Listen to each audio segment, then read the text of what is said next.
bahagia ini, yang mubarakah ini, Allah sempatkan kita untuk berkumpul kembali dalam satu majelis ilmu yang insya Allah berkah. Semoga hadirnya kita di sini kemudian Allah melapangkan hati kita dan menjadi jalan terbukanya jalan-jalan kebaikan yang lain. Amin. Untuk itu mari kita membuka agenda kita hari ini dengan sama-sama melafazkan basmalah. Bismillahirrahmanirrahim. Untuk menambah keberkahan majelis kita pada kesempatan hari ini, kita dengarkan tilawah Al-Quran oleh Ananda Zuhri Jarifayang Lera. Pada Ananda Rizal, kami persilakan.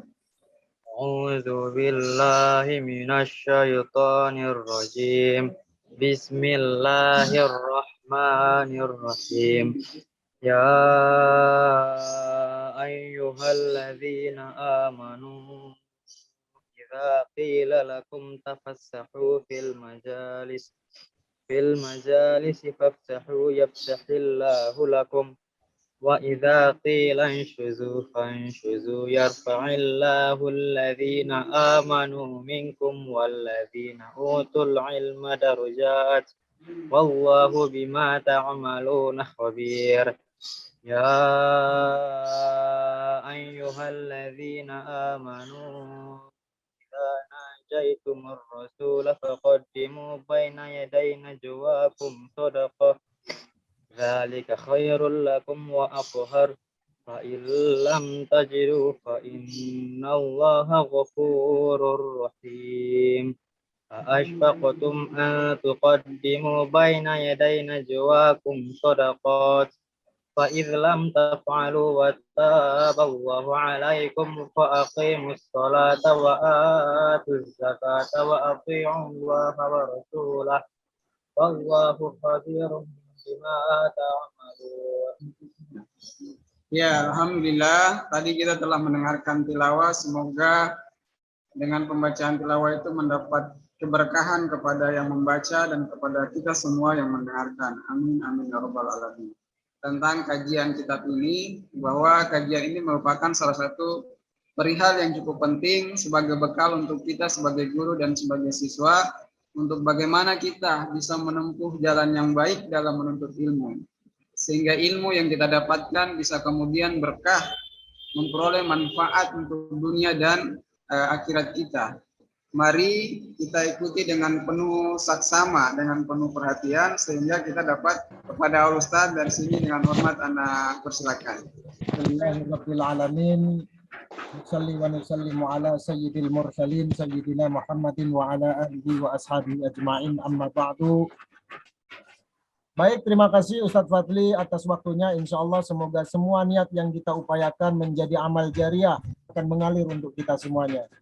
Kita sampaikan salawat dan salam kepada junjungan kita Nabi besar Muhammad SAW.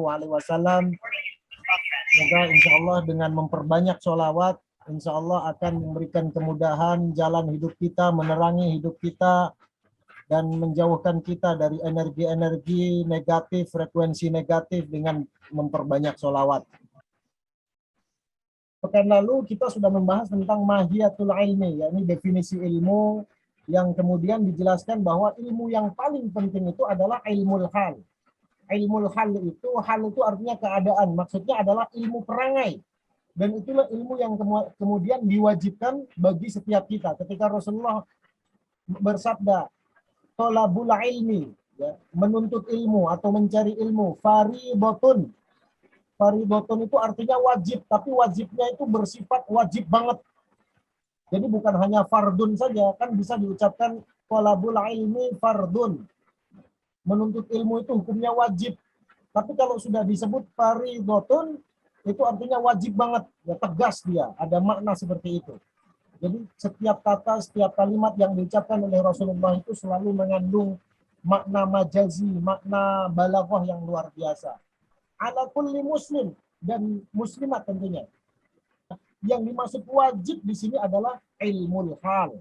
Apa itu? Ilmu tentang perangai, ilmu tentang adab, tentang akhlak.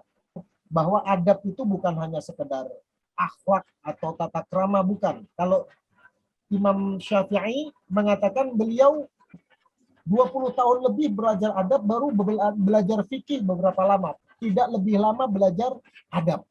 Adab yang dimaksud di dalamnya diantaranya adalah ya tadi itu, belajar bahasa, belajar budi pekerti dan lain sebagainya.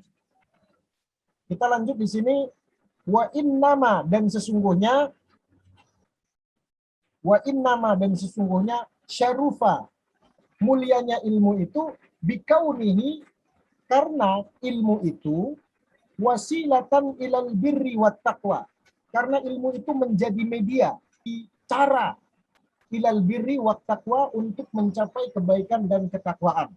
Di mana kebaikan dan ketakwaan tadi itu yastahiqqu biha al-mar'u, semua orang mempunyai hak al-karamata indallah, yakni kemuliaan di, dan wasa'adata dan kebahagiaan al-abadiyata, kebahagiaan yang abadi. Dan kebahagiaan abadi itu teman-teman sekalian, itu bukan hanya di akhirat nanti, itu bahkan dimulai di dunia sekarang ini.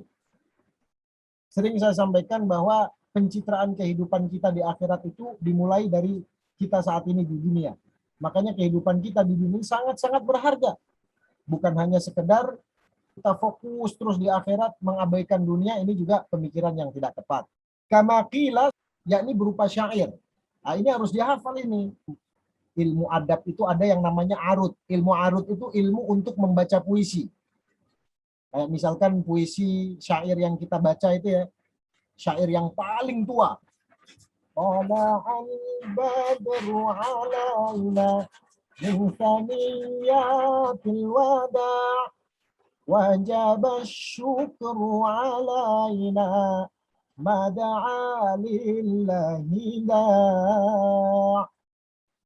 Tertua di sini maksudnya tertua dalam kaitannya ketika peradaban orang Arab sudah masuk dalam peradaban Islam.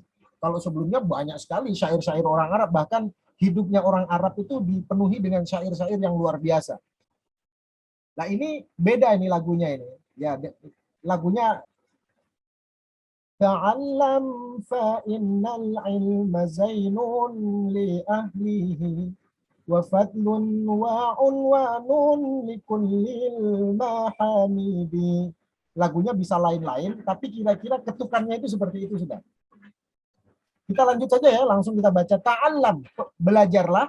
Fa innal ilma, sesungguhnya ilmu itu zainun, dia akan menjadi perhiasan li ahlihi, bagi pemiliknya. Wa fadlun, dan keutamaan, wa unwanun, dan akan menjadi tanda, alamat yang baik likullil mahamidi. Dan jadilah orang yang senantiasa mengambil manfaat kulla yaumin, setiap hari, ziyadatan, yakni bertambahnya minal ilmi, bertambah ilmu. Wasbah, dan berenanglah. Berenang di sini benar-benar berenang untuk di air itu perintahnya juga seperti itu. Wasbah, sabaha yasbahu. Tapi kalau sudah baknya ditasdid, sabbaha, itu artinya bertasbih ya. Fi buhuril fawaidi, dalam lautan, dalam samudra manfaat. Tafaqqah, pelajarilah ilmu fikih, fa innal fiqha, karena sesungguhnya ilmu fikih afdalu qaidin, dia adalah panglima terbaik, ya dasar terbaik, ilal birri, untuk menuju kebaikan, wa taqwa, dan takwa, wa a'dalu qasidin, dan dia merupakan perantara yang paling adil, yang paling bagus. Huwal ilmul hadi ila sunanil huda. Ilmu fikih itu adalah ilmu yang menunjukkan ila sunanil huda. Huwal hisnu, dan ilmu fikih itu dia akan menjadi pelindung. Yunji min jami'i syadadid, yang akan melindungi orang yang memilikinya dari berbagai kerusakan. Ya, syada'id ini dari malapetaka dan lain sebagainya. Dan terakhir teman-teman, fa inna faqihan wahidan mutawarri'an, sesungguhnya faqihan, orang yang mengerti fikih atau ahli fikih atau orang ahli ilmu, wahidan, satu orang saja, dan mutawarri'an, dia orangnya yang warok, menjaga diri dari barang haram, mohon maaf, asyaddu ala syayatin min alfi abidin, dia itu lebih berat, dia lebih mengerikan bagi setan daripada 1000 orang ahli ibadah. Naumul alimi, tidurnya orang alim itu khairun, lebih baik daripada ibadahnya 1000 orang jahil. tidurnya orang berilmu itu lebih baik daripada ibadahnya 1000 orang yang jahil. Kita lanjut, wal ilmu wasilatun ila ma'rifatil kibri. Dan ilmu itu dia akan menjadi media, akan menjadi cara untuk mengetahui tentang sifat sombong. Bahwa kita maklumi sifat sombong itu, Rasulullah mengatakan siapa yang mati sementara di dalam hatinya ada setitik kesombongan, dia tidak akan masuk surga. Man mata wa fi qalbihi mithqala dzarratin min kibrin la yadkhulul jannah. Kibir itu adalah batrul haqqi wa ghamdun nas. Sombong itu adalah menyakiti orang lain. Suka membuli, kata-katanya menyakiti, itu orang sombong. Tapi yang paling utama, batrul haqqi, orang yang tidak mau menerima kebaikan. Orang yang tidak mau menuntut ilmu. Itulah yang disebut orang sombong sebenarnya. Wa ghamdun nas, dan orang yang suka membuli, menyakiti manusia, itu orang sombong. Saya mau meyakinkan ya kepada kita semuanya bahwa sebenarnya mohon maaf ini ya, mohon maaf, jangan salah paham. Yang sombong itu sebenarnya siapa? Orang bodoh atau orang alim dalam hal ini? Orang bodoh. Kenapa? Orang bodoh tidak mau belajar. Ya mungkin ada ya sistem yang menjadikan dia bodoh itu di luar ketentuan ini. Tapi yang pasti yang dimaksud sombong yang hakiki itu adalah orang yang tidak mau belajar, itu orang sombong. Ya sering kita mendengarkan beta ini orang bodoh, beta ini orang sing tamat TK dan lain sebagainya. Nah, kalimat-kalimat seperti ini justru sebenarnya kalimat-kalimat yang mohon maaf saya katakan keluar dari bisikan setan. Kenapa dia harus mengatakan seperti itu? Bukankah menuntut ilmu itu hukumnya wajib? Tidak ada alasan bagi orang tersebut untuk mengatakan dirinya bodoh. Kenapa? Wajib bagi dia untuk menuntut ilmu. Bahkan jangan-jangan bisa saja dia mengatakan seperti itu tujuannya untuk menutupi kelemahan dia agar dia selamat dari celaan orang dan lain sebagainya. Dan inilah sebenarnya hakikatnya kesombongan. Kalau sekedar mengatakan beta belum mengerti apa bolehlah, beta belum paham inilah apa dan segala rupa, itu memang harus sering diucapkan. Tapi jangan mengatakan bahwa saya orang bodoh, itu tidak benar. Kemudian at-tawadu. Tawadu ini adalah kebalikan daripada al-kibar. Apa tawadu itu? Rasulullah bersabda, man tawadu'a rafa'ahullah. Siapa yang tawadu, dia yang merendahkan hatinya, rafa'ahullah. Allah akan mengangkat dia. Wa man takabbara wada'ahullah. Sebaliknya orang yang sombong, Allah akan mencampakkan dia. Anda tidak perlu kok menunjukkan beta ini orang yang berjasa apa. Bahkan kalau Anda punya perasaan untuk menunjukkan tadi itu, justru nanti Allah akan menutupi. Tapi kalau kita bekerja ikhlas, benar-benar serius, insya Allah, ya kan, itu pasti nanti secara otomatis orang juga akan tahu. Dan ketika orang tahu tanpa kita kasih tahu, maka itulah yang akan menjadi catatan kebaikan yang abadi. Kemudian wal ulfah, sikap yang lemah lembut. Kemarin saya sampaikan di teman-teman di kelas, hati-hati ya, jangan, pokoknya tidak ada di kata orang di sekolah ini, ada ulang tahun begitu nanti dibully, dilempar telur busuk dan segala rupa, itu kerjaan orang primitif. Itu kerjaan orang miskin, mohon maaf. Tidak ada lagi kita mengadakan budaya-budaya seperti itu. Itu kan bercanda. Iya, saya tahu itu bercanda. Kalau serius juga nggak mungkin. Tapi kalau bercandanya orang baik, nggak akan seperti itu. Sekarang bercanda. Yang dicandain kira-kira sakit nggak dia? Wala ifah. Ifah itu apa? Ifah itu adalah sikap menjaga diri, ya, menjaga kehormatan kita. Ya, menjaga kehormatan, mencitrakan diri kita. Hati-hati dengan istilah pencitraan. Pencitraan itu hal yang positif. Bahkan pencitraan itu adalah perintah Allah supaya kita mencitrakan diri, ya, mencitrakan diri sebagai orang yang soleh, mencitrakan diri sebagai orang yang menegakkan sholat. Makna muqimus sholah wa yuqimunas sholah, yuqimun itu bukan hanya mendirikan sholat, tapi menegakkan sholat. Menegakkan sini apa? Ada syiar sholat. Sholat itu orang lain harus tahu, teman-teman. Maksudnya sholat wajib ya, bukan sholat kalau sholat tahajud, sholat duha silahkan Anda sembunyikan. Tapi sholat wajib bukan hanya supaya kita memperlihatkan, bahkan wajib kita menunjukkan kepada orang lain kalau kita ini sholat 5 waktu. Awas kalau ada kata-kata sesat yang mengatakan beta sholat sing sholat bukan alih pengurusan. Ini Allah paling marah dengan kalimat seperti ini. Ya, ada hadis yang mengatakan abghadul kalami indallah ittaqillah. Salah satu kalimat yang paling dibenci Allah adalah ketika seseorang mengatakan kepada sahabatnya, ittaqillah, bertakwalah kepada Allah, berbuatlah baik. Kemudian orang itu mengatakan, alaika binafsik, jaga pale juga, jangan urus beta. Ini urusan saya dengan Tuhan sendiri. Bahasanya kan kayak gitu. Ini hadirin rahimakumullah sangat berbahaya sekali dan Allah sangat benci dengan kalimat seperti ini. Mengajak sholat 5 waktu ya dan menunjukkan bahwa kita sholat 5 waktu itu ini menjadi konstruksi pikiran orang yang beriman, bukan disembunyikan. Ya terutama yang laki-laki ya, kalau perempuan kan memang sholatnya di rumah. Tapi bagi laki-laki ini dia harus menunjukkan bahwa dia sholat. Buat apa itu azan? Ya kan tujuannya apa? Untuk melihat siapa yang datang ke masjid. Kalaupun terpaksa tidak ke masjid, tunjukkan bahwa kita ini menjalankan sholat 5 waktu. Demikian pula ibadah-ibadah yang lain, ibadah-ibadah mahdoh ya, kayak haji itu memang tidak ada masalah, makanya orang dibeli gelar haji ya, walaupun ada asal-usulnya gelar haji ini memang ada sejarah panjangnya ya, kenapa sampai ada orang di depannya ada hajinya, itu memang ada konspirasi juga. Tapi bagi saya tidak fokus di masalah itunya, saya meyakini bahwa tidak ada masalah kemudian orang gelar haji itu ditaruh di depannya. Kenapa? Memang untuk menunjukkan kalau dia sudah haji, kenapa tidak gitu. Ya terlepas kemudian nanti ada sikap riya dan segala rupa, itu masing-masing tanggungannya. Wal israf dan sikap berlebih-lebihan, wa taktir dan terlalu kikir, pelit ya, wa ghairiha. Yang dimaksud pelit dalam syariat itu adalah ketika orang tidak mau mengeluarkan zakatnya, entah itu zakat mal apalagi zakat fitrah yang jelas-jelas wajib.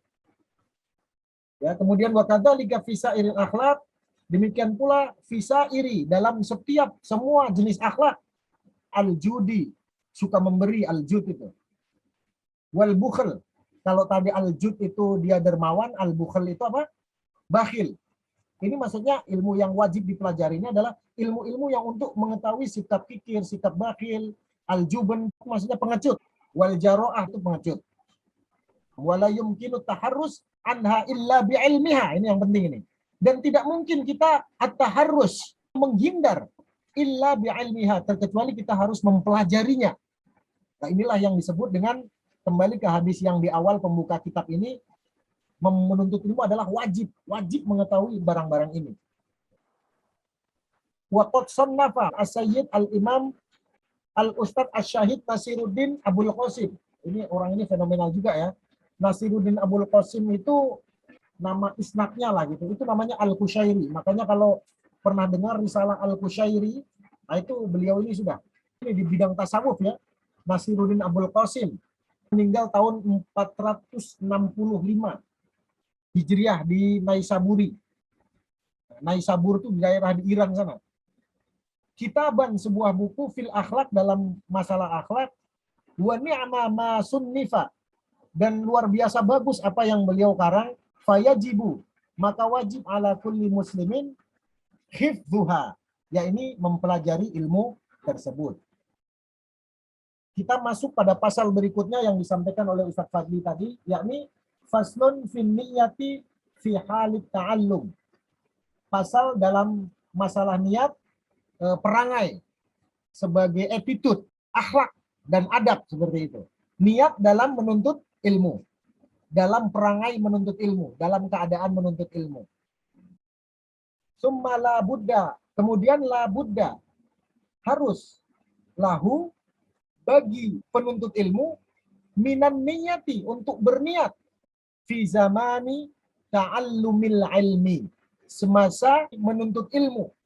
Di Arba'in Nawawi itu dibuka dengan hadis tentang niat. Hadis tentang niat itu teman-teman itu hadis poros utama dalam hal fikih, akhlak, adab dan lain sebagainya. Bahwa niat itu sangat-sangat penting. Rasulullah SAW bersabda, niyatul mu'mini khairun min amalihi. Niatnya orang yang beriman bisa jadi lebih baik daripada amal perbuatannya. Jadi kalau Rizal mau berbuat baik, mau tahajud, supasang alarm, begitu bangun ternyata sudah azan subuh, kaget. Ya sudah, maka Rizal akan mendapatkan semua kebaikan yang terbaik dari niatnya untuk sholat tahajud. Niat yang dimaksud ini adalah benar-benar niat yang diikuti dengan agenda, dengan upaya yang maksimal. Makanya saya sering kalau mempromosikan haji itu, antum kalau mau haji, di Ambon masih lumayan, paling masih 12-13 tahun. Kalau di Jawa itu bisa sampai 40 tahun, bayangkan. Jadi antum lahir daftar haji sudah, 40 tahun kemudian baru bisa haji. Daftar haji itu, sekarang ada, ya saya promosikan ya, ada Pegadaian Syariah itu membuka Arum Haji. Itu mudah sih, begitu kita daftar, dengan menggadaikan nanti otomatis kita akan mendapatkan porsi haji. Nah, itu artinya kita sudah meniatkan haji. Nah, ketika dalam perjalanan tiba-tiba kita meninggal dunia belum sempat haji, maka sudah pasti insya Allah waqa'a ajruhu 'ala Allah. Allah sudah menetapkan pahala haji bagi kita. Innamal a'malu binniyat. Sesungguhnya amal itu tergantung niat. Niat di sini tentunya hadirin rahimakumullah bukan hanya sekedar niat dalam hati, kemudian niat yang di sini adalah niat yang benar-benar terwujudkan dengan sebuah impian. Impian apa? Harus punya program. Diprogramkan betul. Ketika Anda sholat, itu punya program tidak? Punya. Programnya apa? Mulai takbir, sampai melakukan gerakan-gerakan sholat. Itulah niat sholat. Hadirin rahimakumullah, kita lanjutkan. Ruwiya, diriwayatkan an Rasulillahi, dari Rasulullah, sholat. Semoga Allah menyampaikan sholawat alaihi kepada Nabi Muhammad wasallam dan menyampaikan salam. Kam min amalin, berapa banyak suatu amalan yatasawwaru bi surati amalid dunya. Amalan tadi itu merupakan amalan yang diproyeksikan kegiatan dunia. Summa yusiru bi husnin niyyah. Amalan yang diproyeksikan untuk di dunia tadi itu diperbaiki niatnya, maka dia akan menjadi amal akhirat. Sering saya sampaikan bahwa sebenarnya aktivitas kita, mulai dari bangun tidur, tidur lagi, itu semuanya tercatat, betul tidak? Dalam surat Luqman disebutkan, wahai anakku, kalau ada kebaikan sebiji atom, kecil pas sekali yang kelihatan, dan kebaikan itu berada dalam batu yang sangat besar, atau di padang pasir yang sangat luas, atau di langit yang sangat tinggi, ya'ti bihallah, maka Allah akan datang memberikan apresiasi terhadap kebaikan tadi itu. Saya membuat analogi ya, mungkin sudah pernah saya sampaikan juga. Dalam Islam, amalan yang tidak sengaja saja itu ada seremoninya, betul tidak? Contoh bersin. Bersin saja ada aturannya. Lalu bagaimana pula dengan hal-hal yang lain yang jauh lebih bermakna terhadap kehidupan kita, pekerjaan kita, dan akan dicatat oleh Allah Subhanahu wa taala untuk memberikan makan. Jadi tidak ada yang sia-sia. Makanya dalam hal ini saya katakan, bagi kita yang sudah berkonstruksi 100% Islam minded, sudah 100% Islam, maka tidak ada lagi sebenarnya ini urusan dunia, ini urusan akhirat. Istilah urusan dunia dan urusan akhirat itu hanya dalam definisi untuk membedakan dalam pelajaran saja, dalam pengajaran saja. Tapi dalam amal tidak ada. Semua urusan yang kita lakukan ini ya afiliasi asosiasinya dengan akhirat. Tidur kita ibadah, bahkan yang lebih ganjil dari itu pun bisa ibadah. Apalagi ibadah kita sudah pasti ibadah, kan begitu. Mungkin dalam perjalanannya niat itu akan berubah-berubah. Ada ya kalau dalam seorang ulama mengatakan tuntutlah ilmu, walaupun Anda menuntut ilmu itu misalkan untuk ya dan lain sebagainya. Menuntut ilmu bukan karena untuk mau mendapatkan ilmu, tapi mau mendapatkan hal yang lain, itu tidak masalah sebenarnya. Tapi apa? Nanti harus ada yang namanya tajdidun niyah, memperbaiki niat tadi itu. Jadi niat itu sangat-sangat penting, saking pentingnya, maka dia menjadi hal yang paling utama dalam hal menuntut ilmu. Silakan.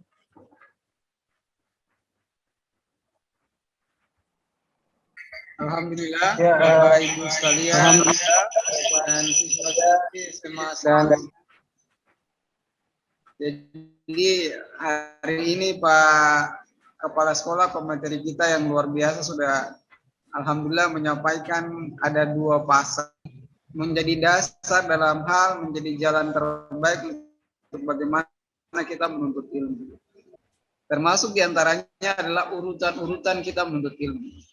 Ada orang-orang yang kemudian langsung belajar jauh hal, padahal saat itu dia membutuhkan ilmu tentang sholat. Tapi dia tidak mempelajari filsafat tentang wajah Tuhan yang memahami ilmu dasarnya. Dia mempelajari dengan ilmu nyangkut hatinya dan sebagainya, ibadah-ibadahnya. Makanya silakan Bapak Ibu guru dan adik-adik sekalian, jika ada hal yang belum dipahami tentang hal-hal seperti ini, tentang urutan-urutan ilmu yang harus dipelajari, kemudian juga tentang hal-hal menyangkut perkara hati dalamnya. Dan satu lagi di pasal kedua yang tadi disampaikan oleh Pak Kepala Sekolah tentang pentingnya niat kita menuntut ilmu. Kita menuntut ilmu niatnya untuk apa? Dalam satu hadis tadi yang disampaikan oleh Pak Kepala Sekolah, bahwa ada amalan-amalan yang dia terlihat adalah amalan dunia, tapi kemudian menjadi baik amalan akhirat karena niat yang membuatnya menjadi baik.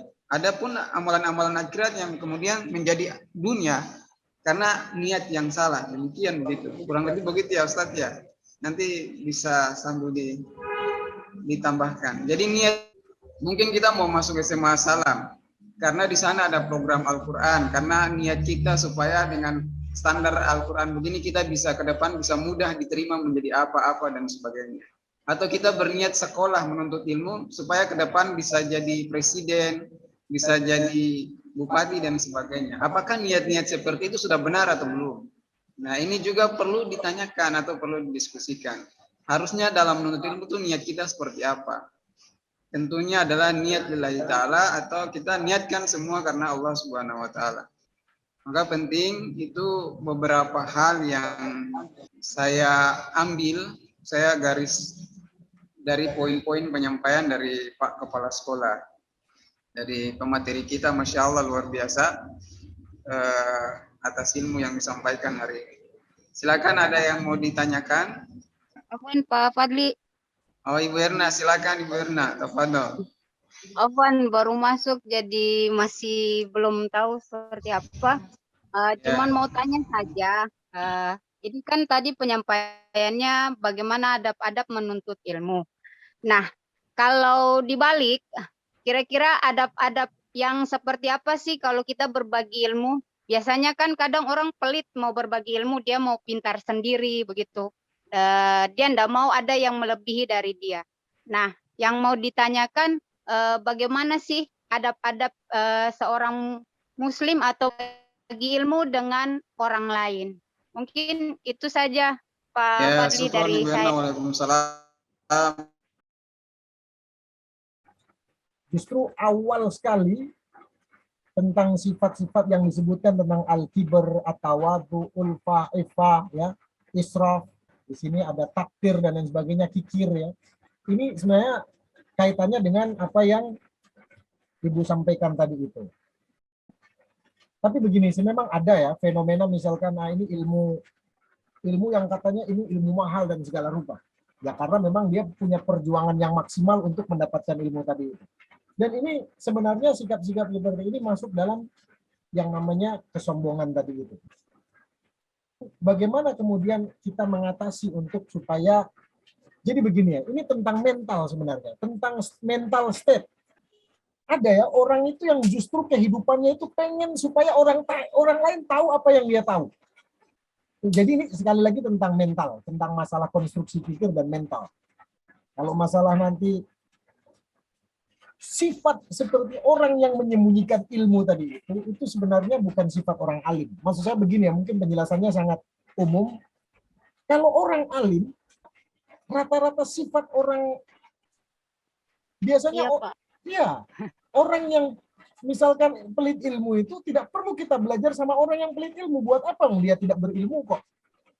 Kalau memang dia ini berilmu, ya ilmu apapun yang dia ketahui dan orang lain nanya ya dikasih tahu lah. Runutan ilmu itu kan yang pertama dipelajari kan ilmu tauhid, kemudian ilmu fikih. Itu ilmu yang wajib dipelajari. Oke, jazakallah Ustaz atas materinya hari ini. Alhamdulillah, terima kasih atas ilmu yang diberikan. Luar biasa. Intinya poin-poin penting yang perlu kita ambil diantaranya adalah bagaimana urutan-urutan ilmu. Kita bisa tanyakan kepada setiap diri kita bagaimana kita sudah memahami tentang keyakinan kita, tentang akidah kita, tentang ilmu dasar, tentang sholat, tentang bersuci, kemudian juga tentang ilmu hati, tentang tawakal, tentang ikhlas dan sebagainya. Dan juga adalah memperbaharui kembali niat-niat kita dalam menuntut ilmu. Subhanakallahumma wa bihamdika asyhadu an la ilaha illa anta astaghfiruka wa atubu ilaik. Wassalamualaikum warahmatullahi wabarakatuh.